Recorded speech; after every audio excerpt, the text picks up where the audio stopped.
Good morning to all of you. एक बार फिर से हम आपके बीच में उपस्थित हैं। एक और कैंडिडेट हमारे साथ जुड़े हैं। सबका सपना यूपीएससी और यूपीपीएससी का होता है, लेकिन इस सपने के कारवे में बहुत कम ही लोग इंटरव्यू तक पहुंच पाते हैं। उसमें हमारे साथ कैंडिडेट खड़े हैं। सर, आपका नाम जानना चाहेंगे, आपका बैकग्राउंड जानना चाहेंगे, एजुकेशनल बैकग्राउंड, कौन सा आपका मीडियम था, कौन सा आपका अटेम्प्ट था? जी सर, मेरा नाम दिनेश कुमार है और मेरा माध्यम हिंदी है और मेरा एजुकेशन बैकग्राउंड मैंने बीए किया है। एमए मेरा तीसरा सेमेस्टर चल रहा है।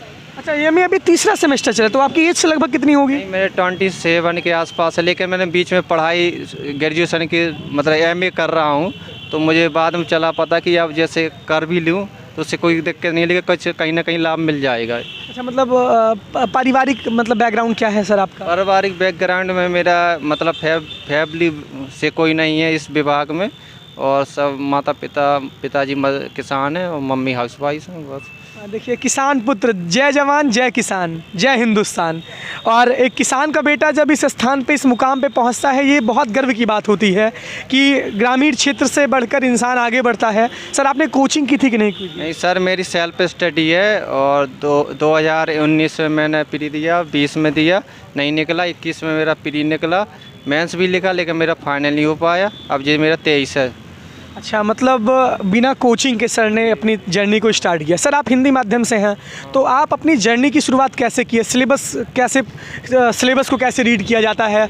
उसके बाद शुरुआत में क्या पढ़ें जिससे कि हमारा बेस मजबूत हो, फिर अपनी फिनिशिंग कैसे करें? जी, सबसे बढ़िया ने एनसीईआरटी, देखो 6 से आप 10 तक एनसीईआरटी पढ़ो, उसके बाद 11-12 की एनसीईआरटी पढ़ो, तो 11-12 की एनसीईआरटी वो आती है पेपर में क्वेश्चन, पीवाई क्वेश्चन, जैसे प्री के पेपर में हो गए हिस्ट्री, ज्योग्राफी और साइंस और एनवायरनमेंट, ये सब हिस्ट्री आप एनसीईआरटी पढ़ सकते हो। एनसीईआरटी जी हाँ। अच्छा, तो मतलब एनसीईआरटी किस तरीके से पढ़ें, ये सवाल है। एनसीईआरटी पढ़ते टाइम आपको गौर करना पड़ेगा कि जो क्वेश्चन आ रहे हैं प्री के पेपर में, आप उन क्वेश्चन को एक बार पढ़ लें। उसके बाद पढ़ने से आपको ये पता चल जाएगा कि क्वेश्चन किस लेवल के आ रहे हैं, तो आप उनका रोज़ डेली नोट्स बनाते जाएं। नोट्स बनाने से ये हो जाएगा कि आपके जो पढ़ने, जब लास्ट टाइम आपका पेपर होगा तो उस टाइम आप रिवीजन कर सकते हो। एनसीईआरटी किताब तो काफ़ी बड़ी हैं, तो उससे आप क्वेश्चन और रंग सकते हो और नोट मेन क्वेश्चन आप लिख सकते हो, उससे आपको काफ़ी बेनिफिट मिलेगा। सोशल मीडिया चलाते थे कि नहीं चलाते? Facebook, Instagram, Snapchat, YouTube? नहीं सर, से व्हाट्सएप पर चलाते और कुछ नहीं, सिर्फ व्हाट्सएप चलाते थे। अच्छा, करंट अफेयर्स आप कहाँ से पढ़ते थे? करंट अफेयर्स के लिए मैं दैनिक जागरण पेपर आता है, उसका डेली नोट्स बनाते हैं उसमें। तो अपने ग्रामीण क्षेत्र में दैनिक जागरण? हाँ, राष्ट्रीय संस्करण वाला, तो उससे डेली क्वेश्चन 8-10 क्वेश्चन रोज़ नोट्स बनाते रहते। तो मंथली बाद जो मैगनीज आती है, घटना चक्र की आ गई, क्रॉनिकल आ गई, वो ख़रीद लेते हैं। उसके बाद फिर पढ़ते हैं, तो आपका रिवीजन होता रहेगा। आपके नोट्स आप सामने रख लें, उसके बाद आप मैगनीज को पढ़ें, तो आपको उससे पता चलता रहेगा कि कौन से क्वेश्चन, अगर मैगनीज में कोई क्वेश्चन गलत है तो आप अपने नोट से उससे सुधार सकते हैं। अच्छा, मतलब मैगजीन कौन सी आप फॉलो करते थे? मैगनीज के तौर पर मैं क्रॉनिकल, घटना चक्र, बस दोनों ये दोनों फॉलो करते थे।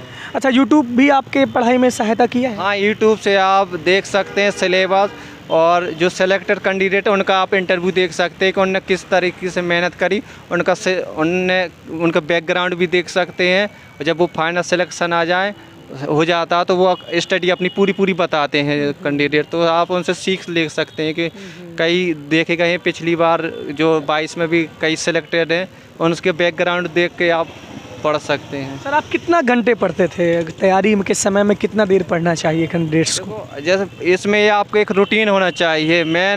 जैसे आप किसी दिन 8-10 घंटे पढ़ लिए तो आप उसका डेली यूज करें। ऐसा नहीं आपने किसी दिन 12-13 घंटे पढ़ लिए और फिर आपने 2 घंटे पढ़े, तो लेवल बढ़ा हुआ नहीं आएगा, उससे आपकी मानसिकता पर प्रभाव पड़ेगा। और आप देखोगे कि सिलेबस इतना बड़ा है, तो आप इसको हल्के में नहीं ले सकते हो पीसीएस की तैयारी को। तो इसमें सबसे बढ़िया है कि आप अगर 6 घंटे भी पढ़ें, लेकिन डेली पढ़ें, सबसे अच्छी यही बात है। अच्छा, मतलब कितना देर आप पढ़ते थे, आप अपना बताइए। देखो, हम ज़्यादातर मॉर्निंग टाइम पढ़ते थे 3-4 बजे से और करीब 7-8 बजे तक। जीएस अच्छी पढ़ते थे और करंट दिन में पढ़ते थे, और शाम टाइम रीजनिंग, मैथ जे सीसेट के लिए लगाते और पीवाई क्वेश्चन शाम को लगाते थे। पीवाईक्यू शाम को ही लगाते थे आप? तो ये सारी चीज़ें आपके साथ रहीं। अच्छा, लक्ष्मीकांत आपने कितनी बार पढ़ी है? लक्ष्मीकांत तो सर उसमें हमने नोट्स बनाए हैं कि जो इम्पोर्टेंट क्वेश्चन है, क्योंकि मोटी किताब है काफ़ी, उसमें जो क्वेश्चन आ रहे हैं उसी के हमने नोट्स बना लिए हैं, तो उससे पढ़ते रहते तो ये सही रहता। क्योंकि आप जो किताब देखोगे तो उससे आपको भटकाव होगा, तो सबसे अच्छी बात है जो आपके क्वेश्चन आ रहे हैं उनको देख लीजिए और लिख लीजिए, तो उससे आपको बहुत बेनिफिट मिलेगा। अच्छा, आपकी तैयारी में आपके माता पिता का क्या रोल रहा है? जी माता पिता का तो सबसे बड़ा योगदान है, क्योंकि मोटिवेशन वो ही हैं। देखो मम्मी पापा सभी का लक्ष्य होता है कि उनके बच्चे आगे बढ़ें, हमेशा आगे जाएं, उनका नाम रोशन करें। किसी दिन जैसे मम्मी का नाम पुकारेंगे तो उसकी बच्चे के नाम से पुकारेंगे तो कितना अच्छा बेनिफिट होगा, लाभ होगा। तो मतलब देखा जाए तो मम्मी पापा जब पढ़ाई में आपका मन ना लगे तो अपनी मम्मी पापा को देख लें, सबसे बड़ा मोटिवेशन यही है, इससे बड़ा मोटिवेशन कुछ नहीं हो सकता। सबसे बड़ा मोटिवेशन सबके माँ बाप ही होते हैं, क्योंकि उनके सपने आपके सपनों पे ही निर्भर करते हैं। अगर वो एक शाम को सोते हैं तो फिर आपको ज़रूर एक बार सोचिए वो सोते होंगे।